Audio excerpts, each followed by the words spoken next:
Salam alaikum Mazoul, bonsoir.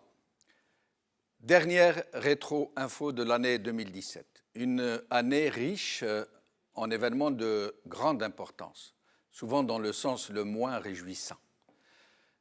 Une année que la chute brutale des prix des hydrocarbures, la quasi seule ressource du pays, a mise à nu.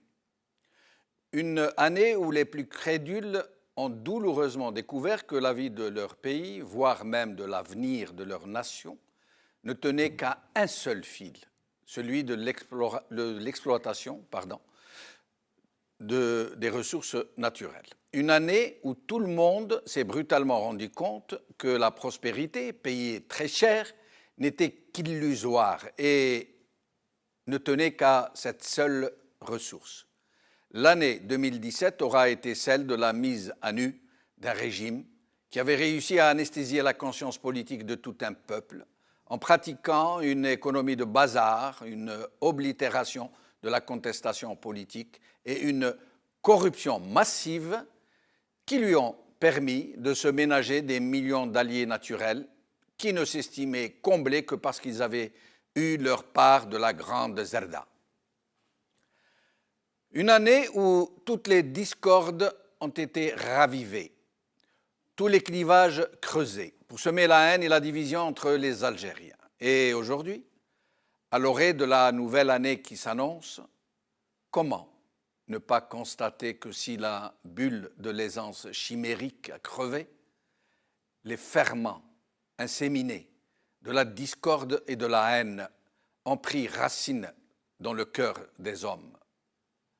Si le régime continue de jouer sur du velours, grâce au peu d'argent qu'il n'a pas encore dilapidé, les consciences ne semblent s'éveiller que pour des combats d'arrière-garde, de gens qui se disent prêts à en découdre contre quiconque ne se rallierait pas inconditionnellement à ce qu'ils croient être leurs convictions et leurs projets de société.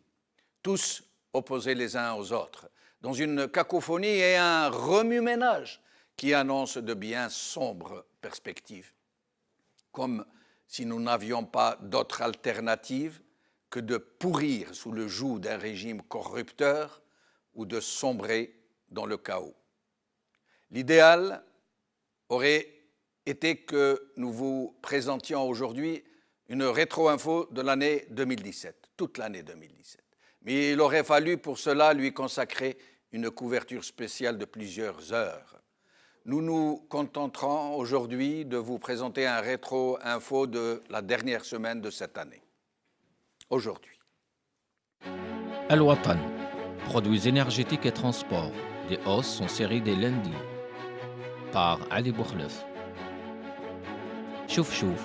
L'oligarque taliban compare un 5e mandat pour Bouteflika au 5e pilier de l'islam, par la rédaction.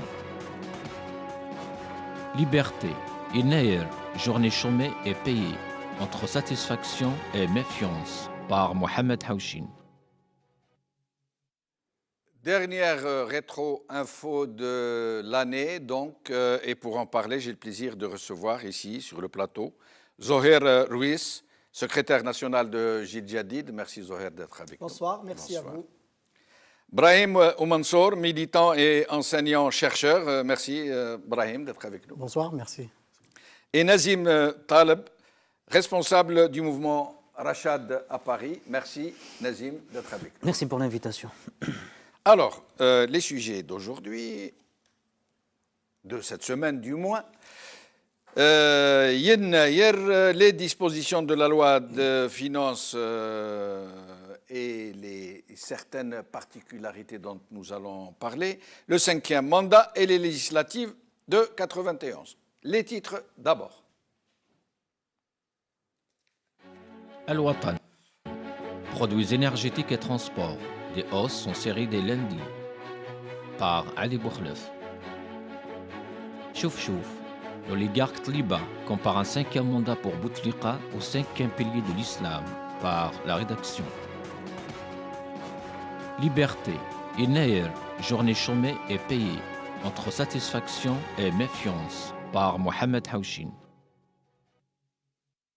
Désolé de vous avoir repassé 2 fois les titres. Donc, mes chers amis, par quoi nous allons commencer? À votre guise. Yennayer, les dispositions de la loi des finances, le 5e mandat législatif de 91. Moi, je propose de commencer par celui-ci. Cette semaine, on a commémoré, si je peux dire, l'anniversaire de décembre 91 des élections législatives. Et comment ça s'est passé et comment ça a malheureusement dégénéré.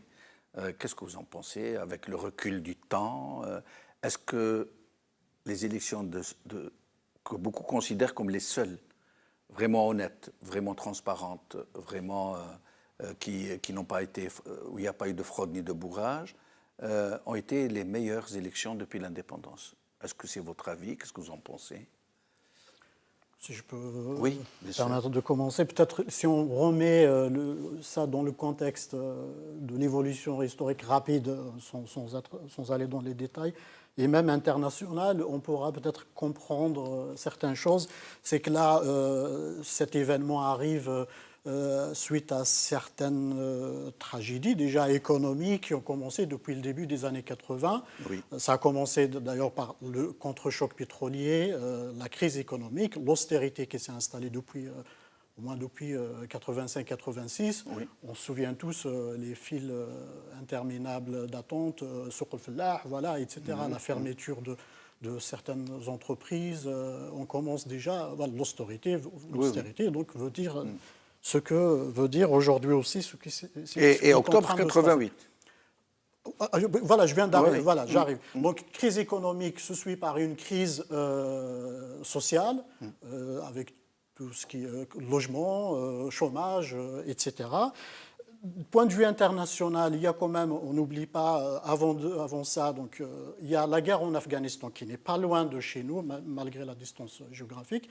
C'est qu'il y a eu cette lutte contre la présence soviétique en Afghanistan, dans laquelle l'Arabie saoudite, qui a émergé pendant ces années comme puissance régionale avec d'autres pays, les Émirats, etc., ont participé à cette guerre contre l'Union soviétique par le recrutement, ce qu'on appelle aujourd'hui djihadistes, islamistes, contre le communisme, l'Union soviétique. Ça s'est terminé justement vers la fin des années 80. Oui. Donc il y a ce qui s'est passé donc, au niveau national. On a les événements 88 qui a déclenché justement on va dire un retour en arrière, en quelque sorte, du pouvoir, du régime, pour une libéralisation politique, donc d'accepter le multipartisme, d'accepter par exemple l'ouverture de la presse. C'est bon, bien sûr, tout ça ne se fait pas de manière rapide, mais il y a quand même, on reconnaît quand même que c'est un fait à l'époque. Vous êtes mieux placé pour le dire. Donc le multipartisme, donc des élections qui arrivent en 91, bien sûr en premier lieu, locales, législatives, et le fils, donc parti de l'époque, parti qui se revendique comme islamiste à l'époque, parmi d'autres mouvances islamistes, avait été soutenu par l'Arabie saoudite, par d'autres pays du Golfe. Juste, ce n'est pas pour diaboliser uniquement le fils, mais plusieurs partis ont des soutiens étrangers, y compris le régime en place. Ça a mené aux élections. Les élections législatives, il faut... D'abord, les élections locales ont été remportées massivement par le parti. Puis on se souvient, c'était un pays en crise. Oui. C'était un pays en crise, beaucoup de chômage, pauvreté, il faut le reconnaître. Le parti arrive avec un projet social déjà commencé avant les élections. Déjà commencé, vous vous souvenez des marchés dans lesquels des partisans vendaient... des produits moins chers qu'ailleurs, etc. Donc il y a des soutiens scolaires, des soutiens même financiers à des familles, etc. On peut revenir dessus. Ça a permis, bien sûr, dans un pays qui a vécu des années de dictature, des années d'autoritarisme, le parti unique, on cherche tout simplement le parti le plus éloigné du pouvoir, le plus radical, le plus, le plus distancé vis-à-vis du Mais régime. n'empêche qu'il a largement remporté ces élections. Bien sûr, on ne peut pas contester ces élections comme étant déjà élections démocratiques. Oui. Voilà, qu'on le veuille ou pas, on peut en discuter. La rupture des élections, il y a un grand débat. Ce que défendent bien sûr la rupture, ils disent qu'il y avait déjà des groupes au sein du parti, délibérés ou pas, il y avait les groupes, ces groupes d'Afghanistan, pour ce que j'avais évoqué, il y a quand même dans les années fin 88, après la fin de la guerre, le retour de plusieurs jeunes qui avaient combattu, qui avaient participé dans cette guerre. Ils reviennent avec une idée plus radicale que le Mais juste pour préciser, les djihadistes généralement d'Afghanistan étaient recrutés en Algérie au vu et au su de tout le monde, aidés très fortement par le régime, qui avait été sollicité par les Américains. Je vais aller loin, les États-Unis. Mais ce n'est pas vraiment notre sujet, voilà, on risque de déborder. Moi, j'aimerais qu'on parle surtout des élections, de la tenue des élections, et qu'est-ce qu'elles représentent comme avancée dans la tenue d'élections libres, et qu'est-ce qu'elles représentent par rapport à celle auquel nous assistons aujourd'hui. Surtout cet angle-là, comme nous sommes un peu tenus par les temps et que nous avons 4 sujets, pour ne pas trop creuser. Bien sûr, le régime, on connaît le régime. Tout le problème est dans les intentions du régime. À l'époque, on a laissé faire aussi le fils prendre de la place. On savait comment jouer sur le... C'était donner une image d'une démocratisation déguisée pour dire aux Occidentaux, regardez, si on instaure la démocratie dans ce pays, ce qui va se passer. C'est exactement ce qui s'est passé en Égypte il y a quelques années, en 2013. C'est de dire, voilà, on connaît cette crainte, entre parenthèses, d'un régime islamiste, voilà, on le connaît de point de vue occidental. Donc le régime, tous les régimes dans ces pays jouent sur cela. Maintenant, est-ce que c'est légitime? Bien sûr, ce n'est pas légitime. Des élections, on doit accepter le jeu démocratique. Oui. Ça, on doit l'accepter. Il y a toute une théorie derrière cela, c'est de dire, mais moi je crois personnellement aussi qu'un peuple, que ce soit... Bien sûr, quand je dis islamiste, c'est un courant très, très varié. Je ne caricature pas. Il y a des mouvances radicales, il y a des mouvances qui acceptent... Si quelqu'un accepte le jeu démocratique, accepte la liberté de l'autre, le jeu de la liberté individuelle, il n'y a pas, donc les différences voilà, ne sont pas polémiques. Zoher? Oui, alors par rapport à votre question, Jamaluddin, il y avait effectivement un contexte qui a été en partie rappelé, un contexte économique, qui a fait que le régime, en fait, s'est retrouvé nu devant une réalité de nouveau. On le connaît, on l'a connu en 2017, mais on l'a connu aussi en 1986. C'est la chute brutale des prix des hydrocarbures qui a fait que le régime s'est retrouvé tout d'un coup nu. Il n'avait plus la possibilité de nourrir qui que ce soit. Et comme il n'avait pas préparé, comme en 2017, de la même manière, le même régime, il n'avait pas préparé l'alternative économique, l'Algérie s'est retrouvée devant une situation de soubresaut, comme si on venait subitement d'ouvrir le couvercle de la cocotte minute, et puis un certain nombre de courants, ce qui est tout à fait normal et naturel, ont dû s'exprimer. Et puis ça a donné un dispositif constitutionnel octroyé pour donner un semblant de démocratisation avec une nouvelle constitution, autorisation non pas de partis politiques mais d'associations à caractère politique, absolument, ce qui n'est pas anodin de toute façon, l'ouverture dans les médias, et puis on a commencé à laisser agir un certain nombre de courants pour justement montrer que effectivement l'Algérie était désormais démocratique, pour détourner un petit peu le regard sur ce qui se passait réellement sur le plan économique et social.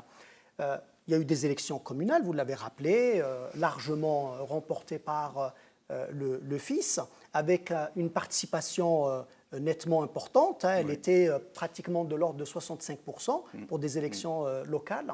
Ensuite, des élections législatives qui, vous l'avez rappelé par la suite, pareil, hein, une large participation avec un nombre de voix nettement inférieur pour le FIS, mais néanmoins, il avait eu la majorité. Je crois qu'il avait perdu entre les communales de juin 90 et les législatives de décembre 91. Moi, je dirais que la participation était moindre que les locales, mais que la victoire était beaucoup plus considérable, puisqu'il avait remporté dès le premier tour presque 50%, 48%, avec 140 sièges en ballotage favorable. Ça veut dire, je crois que la participation était moindre, mais que les résultats pour le FIS étaient plus importants. En fait, il avait eu, plus exactement, au communal, il avait eu 4,3 millions de voix, et aux législatives, il avait eu 3,5 millions de voix. C'est pour ça que je dis que, bien par que la rapport aux voix, je m'en tenais en fait à l'audience. Pas à la participation générale, Absolument. à la participation engrangée par le FIS. Absolument. D'accord.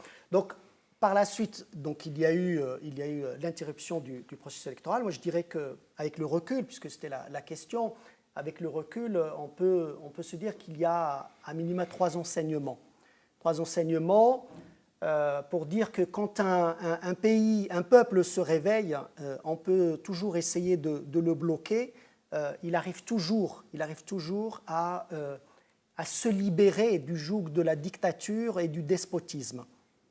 Maintenant, ce sont les conditions dans lesquelles ça se fait.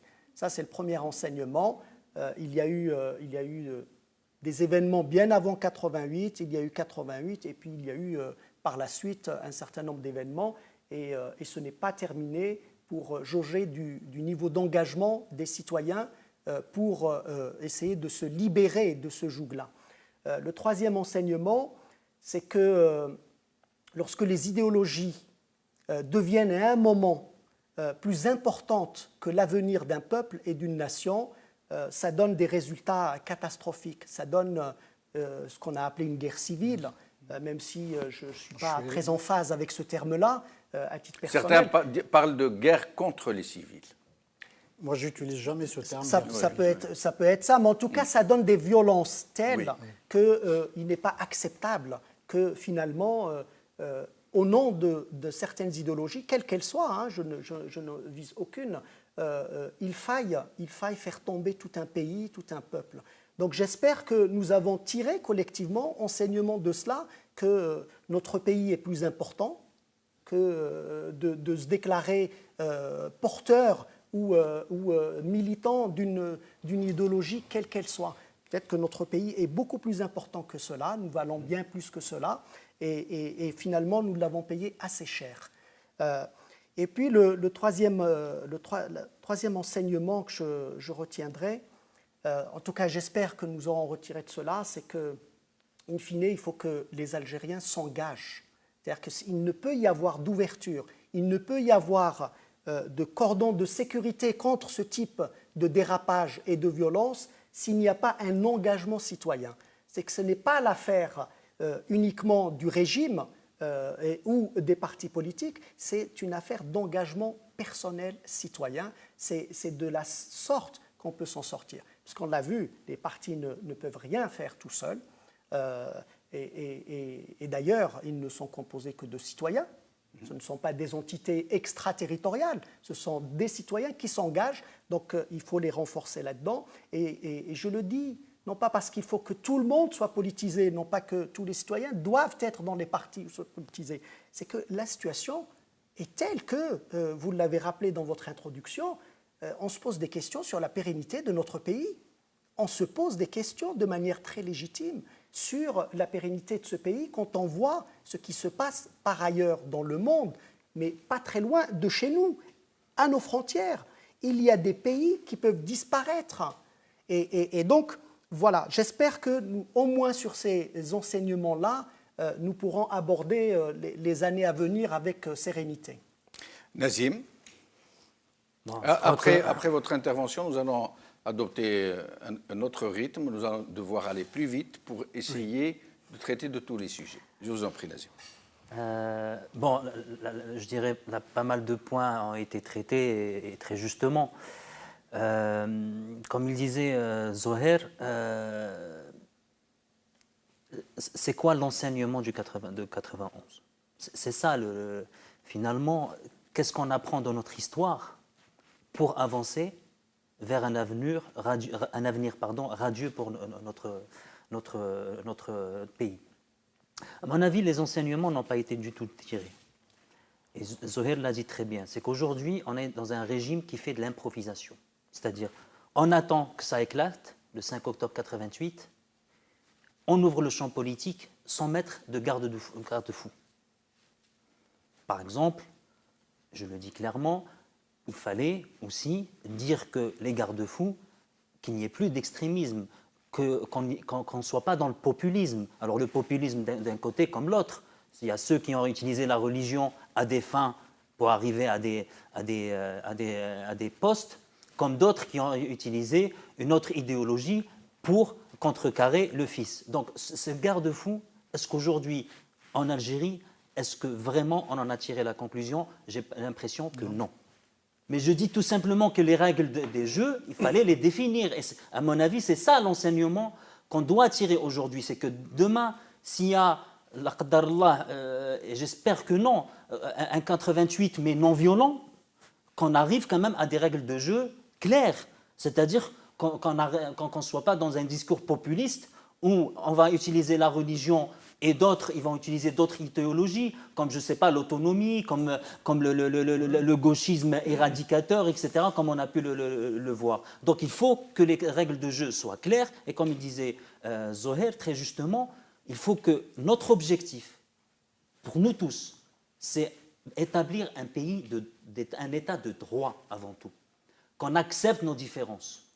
Si je suis battu, ben j'attendrai 5 ans. 7 ans, je ne sais pas quels seront les mandats de demain après la chute du régime, mais qu'on accepte nos différences, que vous ayez une vision islamiste, que l'autre il est gauchiste, que l'autre il est d'une religion, l'autre d'une autre religion. Il faut absolument que les Algériens comprennent que le monde il est fait de différentes idéologies, il faut apprendre d'abord et avant tout à se respecter pour bâtir l'Algérie de demain. Si on ne tire pas cette conclusion aujourd'hui, les événements d'octobre, le coup d'État de 92 et la guerre aux civils, et moi je dirais même un politicide qui a été fait, parce qu'il y a eu des villages qui ont été rasés de la carte parce qu'ils ont voté fils, si on ne tire pas cette conclusion-là, on arrivera exactement au même résultat. Et comme disait Einstein, j'aime bien cette expression, idiot celui qui fait 2 expérimentations, les mêmes expérimentations et s'attend au même résultat.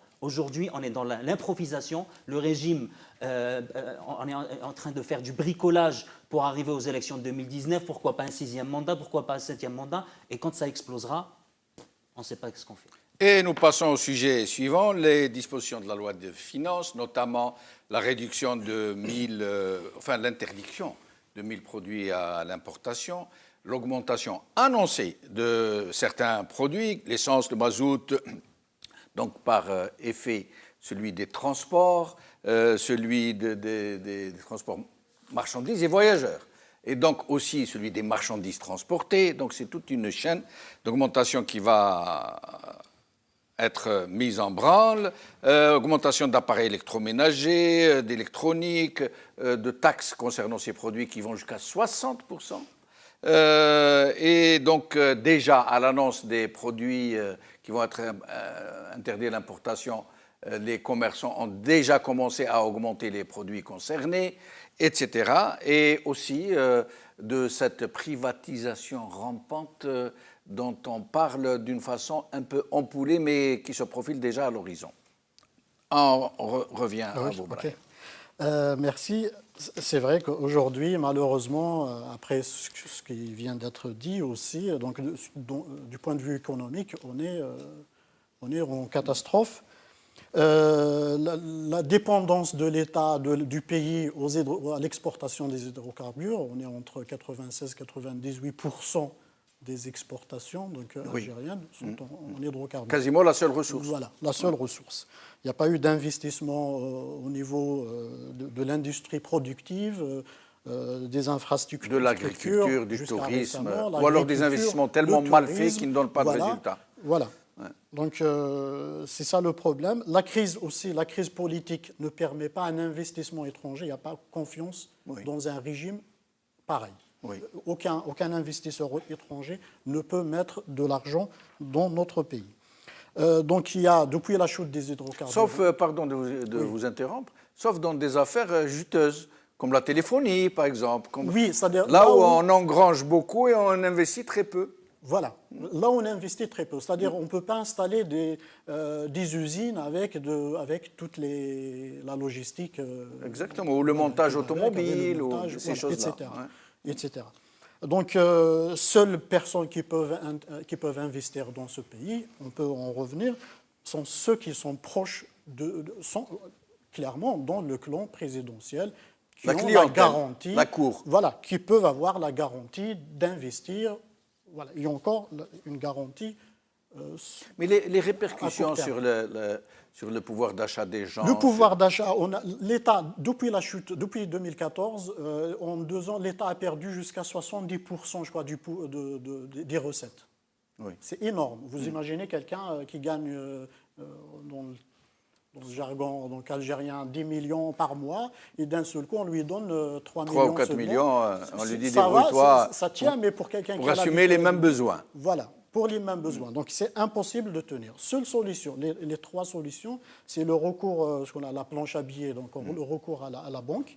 La banque algérienne, la banque... Créer de la fausse monnaie, en fait. Créer de la monnaie. Encore plus, voilà. Donc, créer de la monnaie pour pouvoir gérer l'État.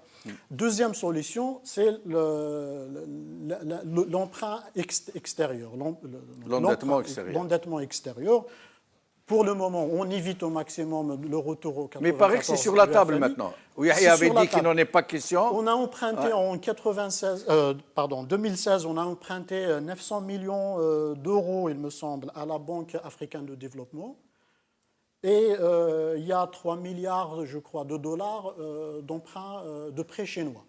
Donc la Chine, elle prête de l'argent dans le cadre d'investissement, du soutien à ses investisseurs, pour qu'on comprenne. Donc la troisième solution, c'est de passer, donc c'est pas à court terme, c'est pas dans l'urgence, on peut rien faire. Donc oui, à court terme, à court terme, la troisième solution, c'est l'augmentation des prix, c'est-à-dire la fin des subventions qu'on a déjà commencé à faire depuis 2014.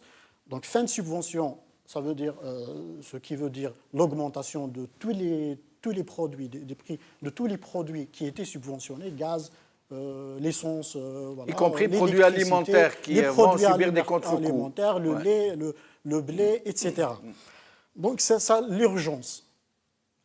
À long terme, seule solution, c'est le retour à l'investissement direct, l'investissement que je viens de productif, qui peut créer des emplois, qui peut créer. Malheureusement, moi je le dis, moi je ne le ferai pas si j'étais milliardaire ou millionnaire.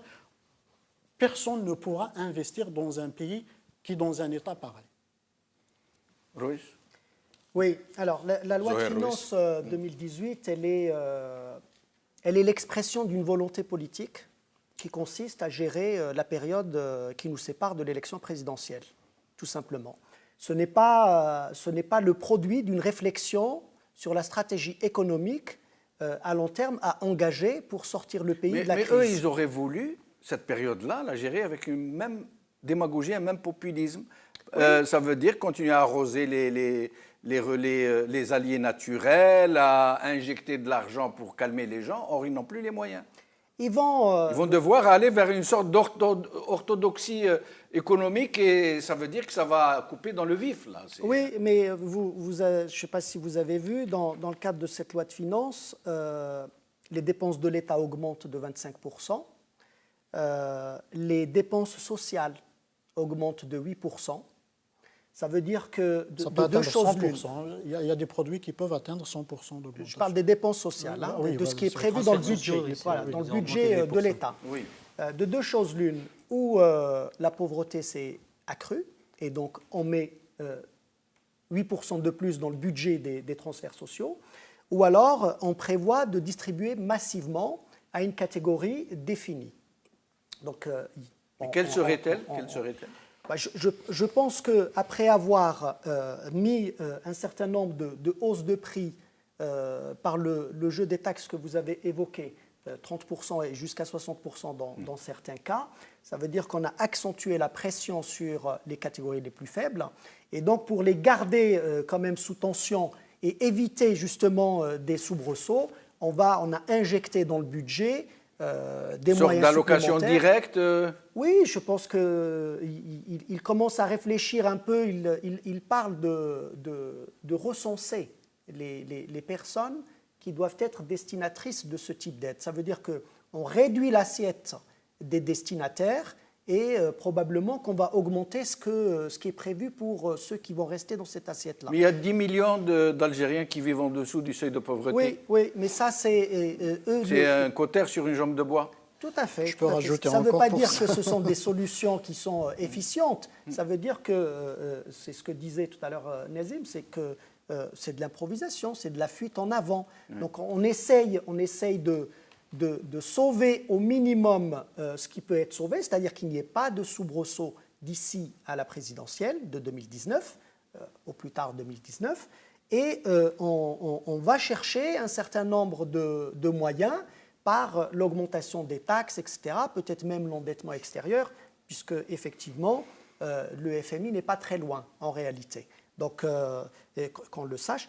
Et puis après, sur l'affaire des produits importés, soi-disant destinés à contribuer aussi à améliorer la balance des échanges, en tout cas la balance des paiements, l'importation relative à ces 851 produits interdits à l'importation, ça représente 1,5 milliard de dollars.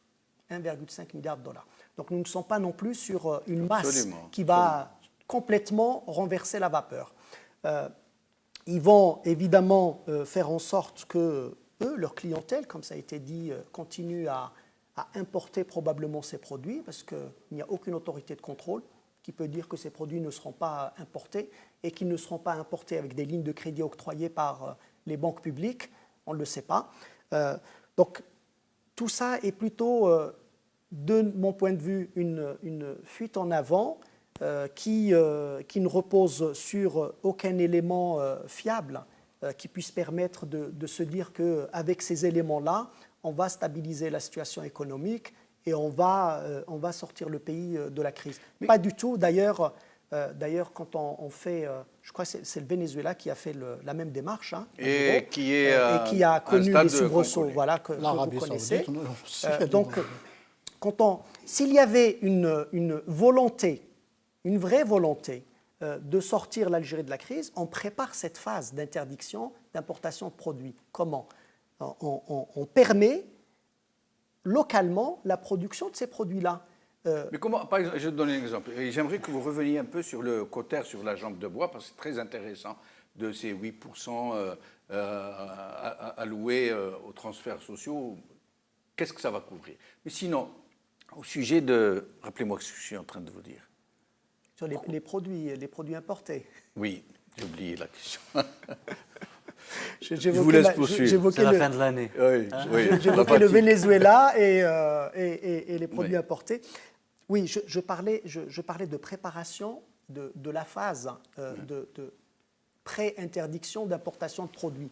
D'abord, une économie normale n'interdit pas l'importation de produits. Elle met en place les conditions qui font que par la régulation du jeu de l'offre et de la demande, on va chercher le produit qui présente la meilleure qualité au meilleur prix. Et donc, si on mettait en place les conditions localement de création de ce type de richesse... C'est là la question que je voulais vous poser qui m'a échappé. Ça ne les intéresse pas, C'est là la question. Oui. Par exemple, entre autres produits interdits, le beurre. Oui.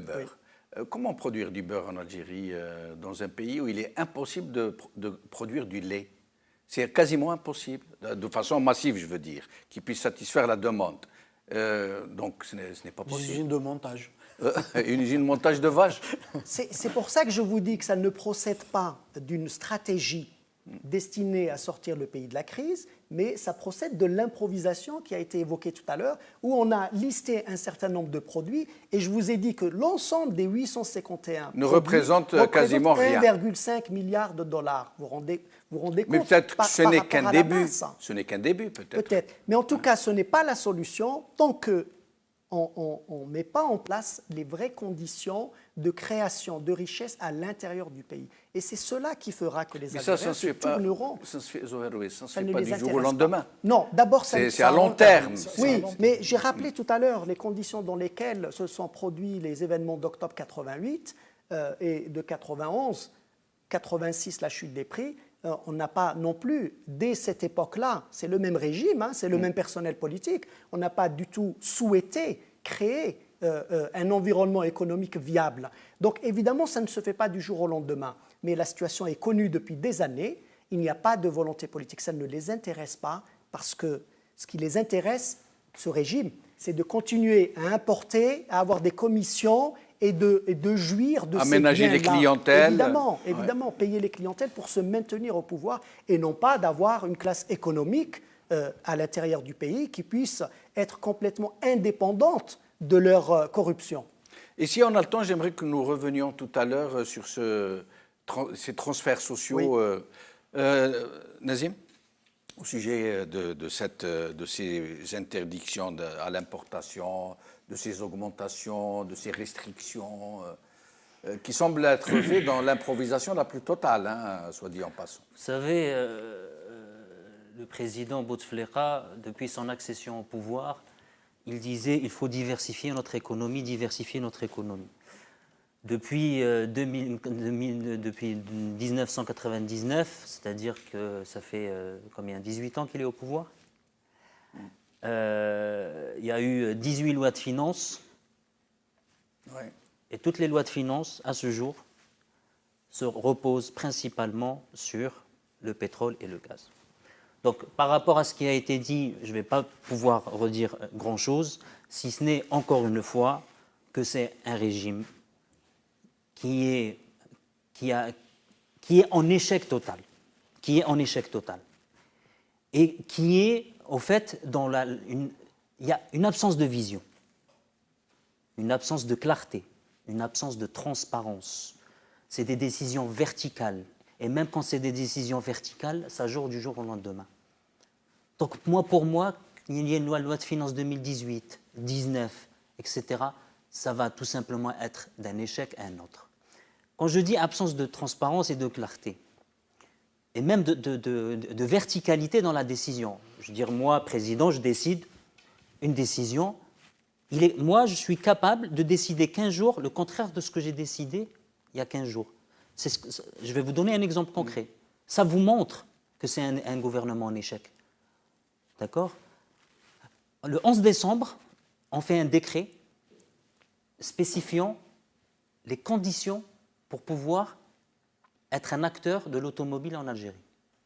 Alors, on a inventé des règles farfelues, voilà le taux d'intégration voulu, etc. etc. 15 jours après, on se dit, bah, tout ça, c'est dans la poubelle. Moi, président, puisque c'est toujours au nom du Fakhr Matoho, je décide qu'il y aura 10 acteurs. Alors, pendant 15 jours, on nous dit, voilà les conditions. Donc, il y a 70 acteurs qui se sont manifestés. 15 jours après, ah non, non, non, messieurs. Là, les 60, là, vous êtes un petit peu... C'est comme l'impôt sur la fortune. Voilà. 15 jours après, une circulaire. Alors, une circulaire n'a pas valeur de loi. C'est-à-dire qu'elle ne peut pas annuler un décret qui est issu d'une loi. Absolument. Donc, déjà, la circulaire fait référence au décret. Donc, le problème, c'est que la circulaire, déjà, normalement, dans un état de droit, elle ne peut pas annuler le décret du 11 décembre, de 2020. Il faut une loi pour abroger celle de 11 décembre pour pouvoir faire celle de 25 décembre. Donc, ça veut dire, ça vous montre l'amateurisme, ça vous montre le manque de vision. Il n'y a pas de stratégie claire. Et ça c'est depuis 62. Et encore une fois, on revient aux législatives de 91. On reproduit les mêmes problèmes, on reproduit les mêmes schémas. C'est une verticalité dans la décision, une manque de transparence. Quand on dit l'importation, on va imposer ou on va supprimer l'importation de trucs. Il n'y a aucune concertation, aucun débat parlementaire.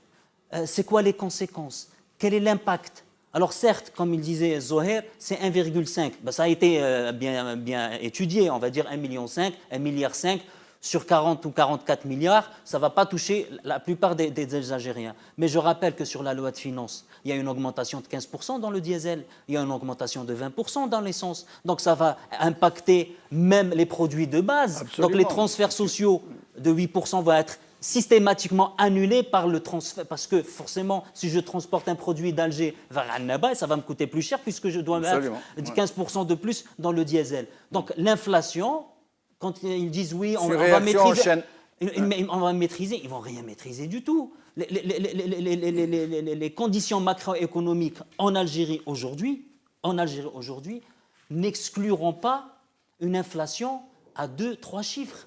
Et nous passons au sujet suivant, il ne nous reste plus de temps. Parliez des engagements et des prises de décision contradictoires, voire contraires, voire absurdes. C'est le cas par exemple pour Yennayer. Le même Bouteflika qui disait « Tant que je suis vivant, il n'y aura pas d'officialisation de Tamazirt ». C'est lui qui l'a officialisé finalement. Yennayer, il décide comme ça du jour au lendemain, sans concertation, sans rien, d'en faire une journée nationale et officielle. Alors, mais j'aimerais que vous alliez un peu vite parce qu'il nous reste une dizaine de minutes. Bon, pour Naïr, moi sincèrement, je ne comprends pas le problème de nos dirigeants par rapport à notre culture, à notre héritage berbère. Pour moi, ça ne me pose aucun problème d'officialiser une langue, de faire Naïr, ça ne doit pas être un problème. Aujourd'hui, on utilise ça, et on le voit malheureusement dans les réseaux sociaux, pour monter les uns contre les autres. Et on a des Algériens, malheureusement, et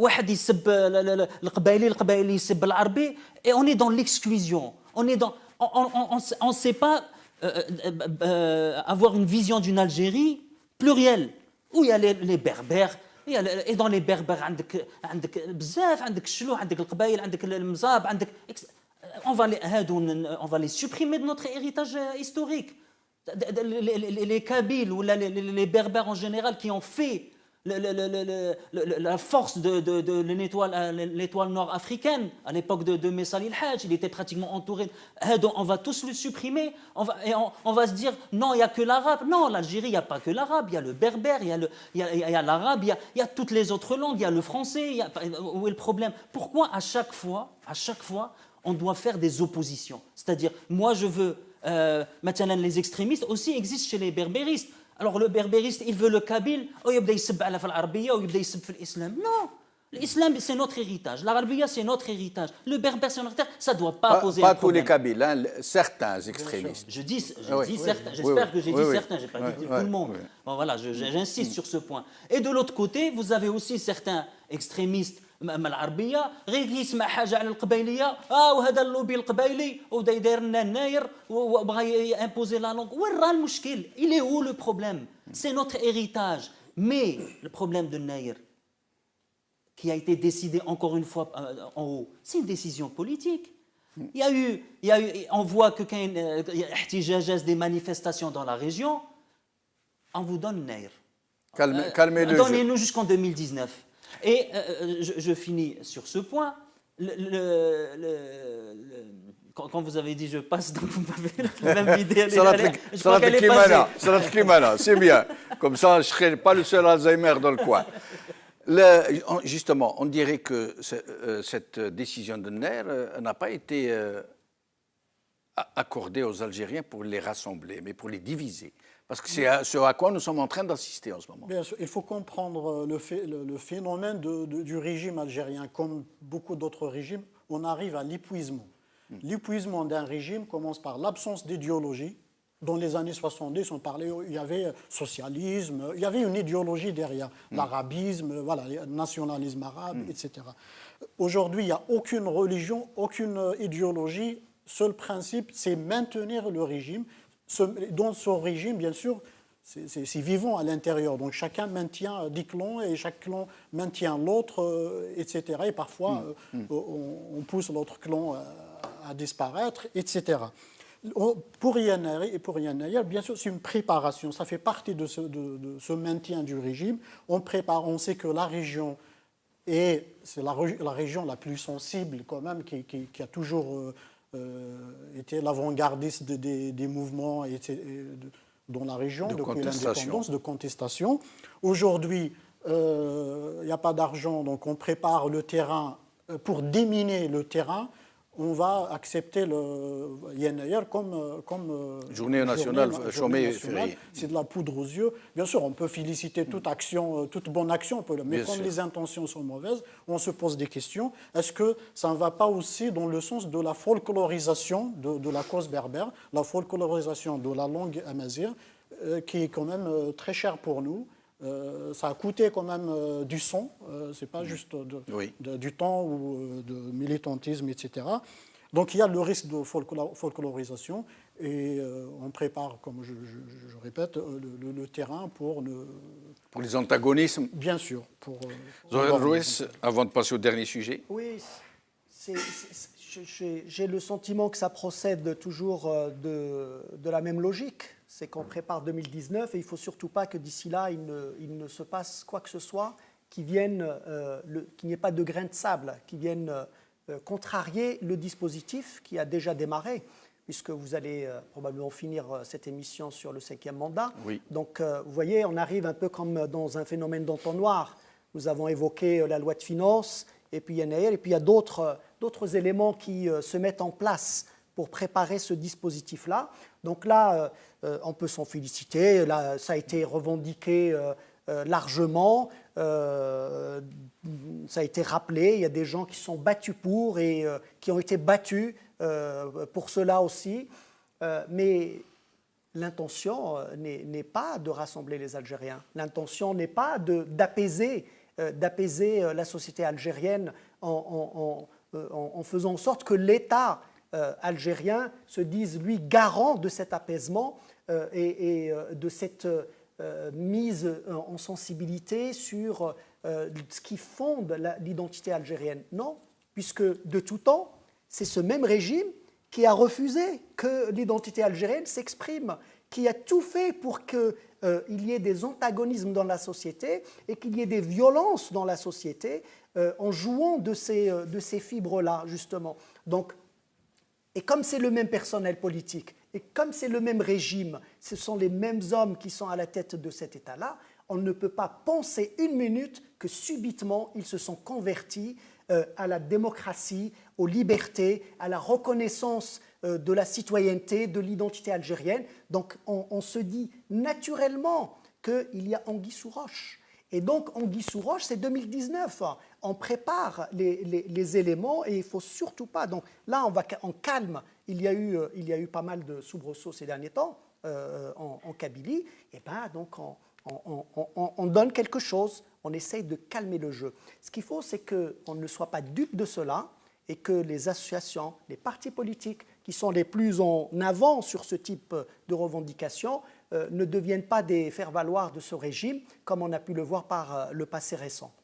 Et nous passons au dernier sujet, les apparatchiks de tous bords, et surtout du FLN et du RND, mais aussi des oligarques qui sont massivement agités en ce moment, et aussi les Zaouïas qui s'apprêtent à rentrer dans la danse, et qui nous parlent donc du 5e mandat, de la nécessité du 5e mandat. Nous avons vu la sortie de M. Tléba qui a dit « La Rabi'a bidoun Khamisa » en parlant des 5 piliers de l'islam, comme si voter pour Bouteflika était l'équivalent du Hajj, par exemple. Alors, qu'est-ce que vous en pensez? Déjà, Rabi'a bidoun Khamisa, si on se réfère à l'islam, c'est liman istata'a ilayhi sabila. Donc, voilà. Si Bouteflika. Donc, le 5e pilier. S'il peut le faire. Voilà. Je voudrais juste une phrase sur le précédent sujet. Je sais que vous allez. Mais juste une phrase, parce que ça m'a échappé. Pour dire que Naïr, c'était une décision politique.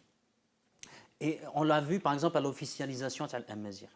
Pour vous dire qu'on est encore une fois dans les effets d'annonce. Oui, dans les effets d'annonce. Quand on fait une officialisation de l'Amazigh, il faut changer tous les documents officiels. Il faut les mettre en arabe et en amazigh. Pour vous dire qu'il n'y a pas une réelle volonté de réellement promouvoir la langue berbère dans notre pays. C'est juste des Oui, effets mais d'annonce le et c'est cinquième mandat, il ne décisions. reste plus de temps. Voilà. Le cinquième mandat, je crois que j'ai fait mon commentaire. J'ai rien à rajouter par rapport à ça. Aujourd'hui, comme il disait justement Zoher, c'est la société civile. S'il voit qu'il n'y a pas une opposition réelle de la société civile, et là j'inclus les partis, malheureusement, ils ont toujours failli pendant des années. Alors, bien sûr, à l'exception de certains, dont fait partie d'ailleurs Zoher, mais les autres partis, malheureusement, c'est des partis qui donnent caution à ce régime. Et donc, si ces gens-là ne se retirent pas massivement des assemblées, aussi bien locales, législatives, qu'ils reviennent vers le peuple, construisent une société civile pour arrêter on a l'impression qu'il n'y a rien qui peut le retenir pour vraiment anéantir ce pays, sincèrement. Oui, je vais finir par ironiser. Je vais dire c'est normal, ça veut dire que les affaires vont très bien là-haut. Donc je crois parmi les caractéristiques d'un régime autoritaire, c'est le mépris du peuple. Et d'ailleurs, Tléba en fait partie, je vois, parmi ces moyens de mépriser le peuple, avec tous les discours qu'ils ont utilisés, qu'ils ont déclarés voilà, Mépris, publiquement. Donc. Voilà. Mépris. Zoher, oui. Bon, ces propos venant de personnes insignifiantes, en réalité, nous laissent à penser qu'effectivement, qu'on prépare, comme je le disais tout à l'heure, le dispositif d'un cinquième mandat. Ce type de personnage que vous avez évoqué, c'est le produit des années Bouteflika, tout simplement, et il y en a d'autres de ce type-là. Incontestablement, ce régime, là, à la fin de 2017, est plus affaibli qu'il ne l'a été. Il est plus acculé qu'il n'a pu l'être dans les années précédentes. S'il n'y a pas une véritable prise de conscience et un véritable engagement, comme ça a été dit à l'instant, citoyen, nous allons reproduire les mêmes phénomènes qui se déroulent depuis plusieurs années maintenant. Et donc seul cet engagement-là, quel qu'il soit, et où qu'il se déroule, peu importe, Gil Jadid ou ailleurs, j'ai déjà eu l'occasion de le dire, on n'est pas obligé de venir à Gil Jadid, il faut aller dans les associations, et en tout cas il faut s'engager, il faut montrer qu'on est concerné par ce qui se passe, par ce pays-là. S'il n'y a pas cet engagement-là, avec une vraie volonté de sortir le pays de la crise, on reproduira le même phénomène et on se retrouvera avec un cinquième mandat si personne ne s'en occupe. Donc c'est tout le travail qu'a fait Gil Jadid, notamment sur 2017, les années précédentes, mais sur 2017, en étant engagé seul, parfois, dans une campagne pour l'application de l'article 102, dans les campagnes pour le boycott de ces élections, et dans un certain nombre d'événements. Et on a vu à travers ces séquences de 2017, on a vu néanmoins s'exprimer un engagement citoyen. Peut-être qui n'est toujours pas conséquent ou important, mais en tout cas on l'a vu. Tout le monde se rappelle de Mansotesh, de Manshakoksh, d'un certain nombre de phénomènes dans les réseaux sociaux. Tout le monde se rappelle la campagne non exprimée par les citoyens sur les panneaux de campagne électorale. Oui. Et puis surtout, les taux d'abstention, les records de taux d'abstention et de bulletins nuls. Donc il y a un phénomène d'engagement, il va falloir l'amplifier pour qu'on ne se retrouve pas à reproduire les mêmes phénomènes. Vous voulez dire un dernier mot? Oui, voilà, dernier mot. Oui, voilà. La société algérienne est beaucoup plus en avance par rapport au régime, et ça il faut le dire. Au niveau militantisme, ou la conscience politique, la conscience sociétale, etc. Allez en avant. J'espère que vous avez raison. Donc nous arrivons à la fin de cette émission, la dernière de l'année. Merci à vous, chers amis, de l'avoir suivi. Merci à mes invités. Et meilleurs vœux pour l'année qui vient. Rabbi ya'tikum l'hna wa saha, Inch'Allah. Merci beaucoup à l'équipe technique que vous ne voyez pas, nos soldats de l'ombre, comme on dit, qui font beaucoup d'efforts avec peu de moyens. Rabbi ya'tikum l'khair wa l'hna, Inch'Allah. Et je souhaite que les Algériens modérés, apaisés, qui ont une vision calme et intègre et sincère de notre avenir à tous se manifeste bien plus que ces extrémistes qui occupent la place. Merci beaucoup. Bravo la khair.